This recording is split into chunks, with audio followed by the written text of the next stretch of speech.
Nuggets, Blazers, instant classic. Let's break down what happened for you, Scott, with Bryan here. Our story starts 2:45 left in the fourth quarter. Jokic on the left block. Look at him, just how intelligent he is. Look at him constantly looking over his inside shoulder. But then look how he quickly keeps turning towards the baseline side to also get an idea and see right about here that Carmelo's coming from the baseline. That tiny little glance is all it took for him to read the defense and see how they were playing him. Notice how he's still, again, looking over that inside shoulder as well. So he obviously sees all these guys, and then he notices Melo is the one coming from the baseline. So that's why Jokic is going to make his move to the middle here and shoot his trademarked one-legged wild shot that he just hits at such a high level to put Denver up 3, 2:30 to go. Portland, Dame time. Pick and roll, rescreen, two on the ball. Such a smart play here by Portland to initially set it up to Dame's right. Again, you get two on the ball really right here. But now they're going to rescreen again. Now twist it back to Dame's left. And now we've really got a full all-out trap. So Dame's going to make the right basketball play, wide open Robert Covington, who makes a brilliant move right here to fake the pass to Melo because Aaron Gordon is just stunting towards him. He's not rotating all the way there since he's got to be worried about Melo. So that little ball fake is enough to make Aaron Gordon get back to his man Melo and free Covington up himself for the three to tie the game.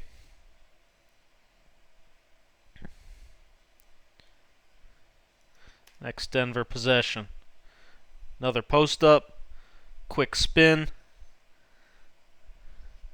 and then just such a great, smart cut by Jokic going against a guy, was not used to playing the 5 spot in Covington, so he's making it really hard on Jokic, doing the absolute best he can, but then watch as Jokic swings the ball across court, Covington relaxes just for a second, and Jokic just with a great classical big man play, cutting hard to the middle, flashing hard. Covington fell asleep just for a second, enough for Jokic to step in there, get to his left shoulder, little baby hook, and put Denver back up.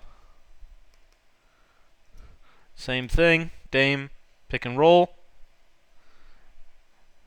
Good defense there by Denver.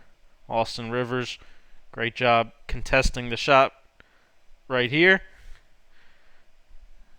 And looks like Dame thought initially he could campaign for a foul, but not enough there for that call.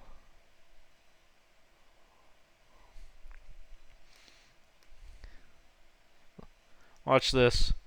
So look at Mike Malone up at top. You see how he's sort of punching his fist into his hand? He's calling punch. So what he wants here is a post-up. Jokic post-up. He's calling the play punch. All that means is basically just dump into the post like they've done the last few times. Jokic is tired, though. So he basically, he's telling Gordon, get out of here there. But it looked like he just didn't have the energy to get down and do it on this possession. He was beat. Absolutely exhausted. So they end up running a pick and roll, throwing it to him, and then finally, with 5 on the shot clock, Jokic finally gets down there. Way too late. Should have taken that one, honestly. When he quick turned to the baseline right here, that was probably the best shot he was going to get. Instead, ended up getting this one, which would have just ended the internet if that one went in. So, fatigue setting in. Obviously, tons of adrenaline going on at this point.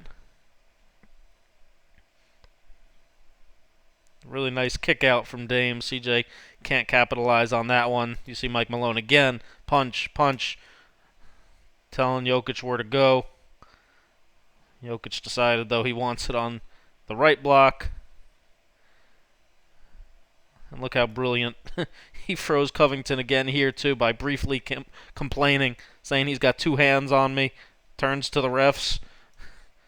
And then when Covington relaxes just for a millisecond again, look at how Jokic is going to quickly fake towards the middle with that head, look middle, and then spin, drive baseline.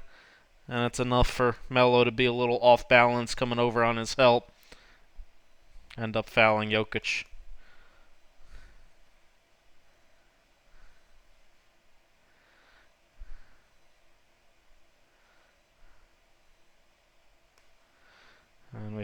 blood timeout. So he's going to come back and knock down 2 free throws. 4-point game, 50 seconds to go.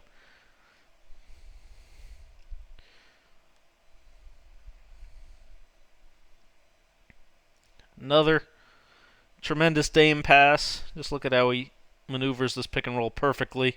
Jokic up, aggressive, not letting Dame get a 3, so Dame's going to little hezzy dribble right here like he's going to shoot it, and then go by him, which is enough to force Michael Porter Jr. to come in and help.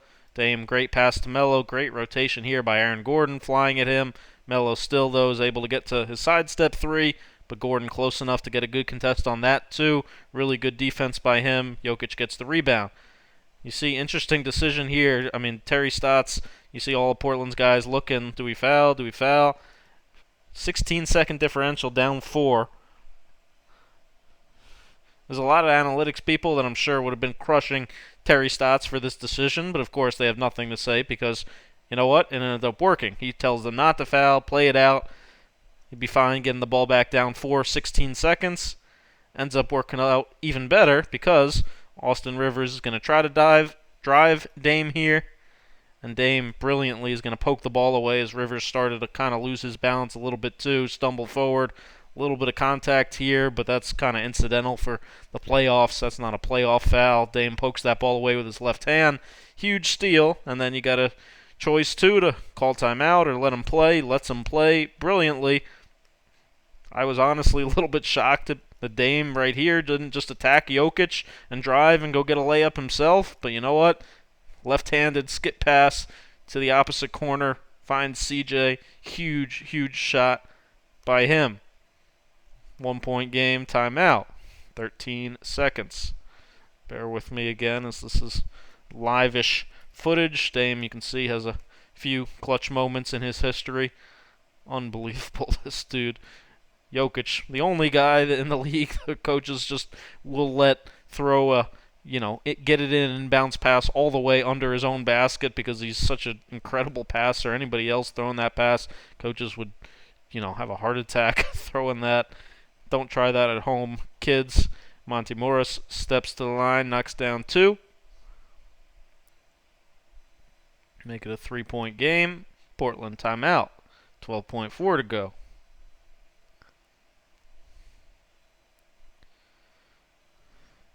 Now here's where things got really interesting.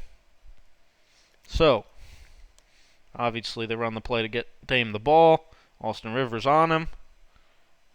Foul. So, was there a ton of contact? No. Alright, but, as the replay is going to show, you see Rivers saying I didn't touch him, begging for a challenge.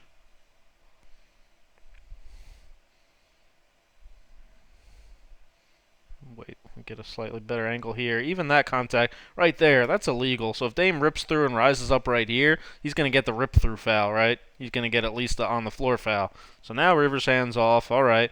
But you see that left hand right there? That's some contact on Dame's right hand, right? Even still here, which affects his ability to really gather the ball, go up and shoot it, causing Dame to even lose the ball right here. You see how Dame doesn't really have any grip on the basketball going up trying to shoot this. So when he shoots it, he ends up finally getting a hold of it kind of up here. But the whole time before that, he didn't have any real grip on the basketball because, again, not a ton of contact, but there is a foul. And again, Rivers' hand's still in there, still grabbing Dame's kind of right hand, which impacts his ability to get a good feel on the ball and impacted this shot. So you know what? Even if they had left it as is as a shooting foul, I like making Dame earn 3 points at the free throw line more than I do, not giving him any chance, just having a missed brick 3 because of the contact. But they're going to do the smart thing. They're going to end up calling this on the floor, which makes sense because, again, as you see, Dame doesn't really have the ball gathered. The foul really happened there before Dame ended up eventually jumping, finally getting control of the ball up here and throwing it up. Here's where the really wild part sets in addition, though. Because Denver, my understanding at least, and I could be wrong about this, but what somebody in the NBA told me, because I wasn't sure and asked for clarification, Mike Malone said in his challenge, he said no foul, like that wasn't a foul. So they end up uh, basically saying that they changed the call, right? So they end up saying that it was a foul on the floor, not a shooting foul as originally called, giving Portland the ball on side out. But because Mike Malone had said in the challenge that he was saying there's no foul, he lost the challenge, even though he got the call changed to their benefit, right? To not have 3 free throws for Dame and instead just take the ball in. This challenge was considered a loss. Now, why does that matter? Ended up being quite huge because, as you can see here, even though it says Denver has a timeout, they actually didn't. They lost their last timeout as a result of technically losing that challenge. Again, my understanding at least is if he had just worded it as something like, that wasn't a shooting foul or whatever, then it would have been considered a win and he would have kept his timeout, which is going to be pretty massive and come into play because as we see, Austin Rivers initially guarding Dame, but Denver switching everything and a good action here by Terry Stotts, having Norm Powell curl right into Rivers, and I mean, he's screened here without question. So Michael Porter Jr. has to switch on to Dame. Dame telling everybody get out. And here's, look at this formation, right? Like you say, oh, how can you let Dame beat you? Make somebody else beat you. I agree, but like here's the thing. NBA coaches would rather have a contested sidestep 3 than somebody literally getting a wide open uncontested 3-pointer. I know, like, I disagree sometimes, and you probably disagree plenty, and Dame's unbelievable. But, again, the issue, why don't you double here? If you do, anybody else, these 4 guys are all spot-up shooters, all outside with their hands ready. Somebody's getting a wide-open catch-and-shoot 3 if you do come double that. And the other question, of course, so why don't you foul? Well, when? I mean, doing it with like 8 seconds left, that's too soon. You can't give Dame 2 free throws with 8 seconds left to make it a 1-point game, right? You could say, okay, here as the clock goes down, do you bum rush him right here, get up on him real tight and foul him with like 6 seconds to go? Maybe, but I mean, the cushion, he has to give him a little cushion to not get, totally blown by into the shot. And right here, if you ran up on Dame to foul him, I mean, he sees you coming. He's not stupid. He's going to lift up and rise to shoot. He's sizing you up this whole time. He's reading you. And if you come up trying to foul him, he's going to just flail up and throw the ball up and get 3 free throws again. So again, Michael Porter Jr. is pretty close. He's in pretty good guarding position. It's just an unbelievable move. Again, and to not even go, anywhere really near 0, to not shoot this at the buzzer, but to sidestep the separation he gets from just left foot, back, right, left. So again, that left foot's the gather. Again, legal move. Tiny little sidestep gets him that much separation. Step back, fading away. Unbelievable shot by Damian Lillard to tie the game. And again, why it mattered. Now Denver has no timeout, so they only have 3 seconds to go the length of the court. Monte Morris misses the heave. Phenomenal game. I'll do another video on the overtime, so make sure you thumb up, subscribe, Scout with Bryan. Thanks for watching.